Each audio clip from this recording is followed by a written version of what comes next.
Update naman po sa lagay ng panahon. Patuloy na binabantayan ng Pag-asa ang isang low-pressure area na kasalukuyang nasa labas ng Philippine Area of Responsibility. Huli itong namataan sa layong 1,355 kilometers east of Eastern Visayas. Ayon sa Pag-asa, may mataas itong posibilidad na maging bagyo sa loob ng susunod na 24 na oras.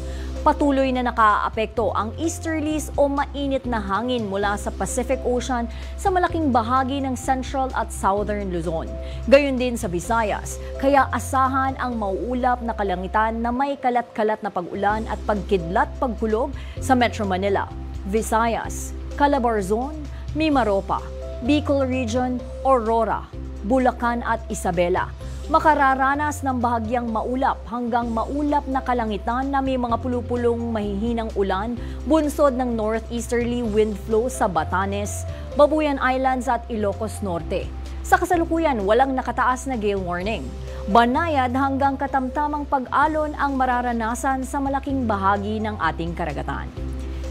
Yan po ang lagay ng panahon. Manatiling nakatutok sa alauna sa balita para sa mga susunod na update sa panahon ngayon.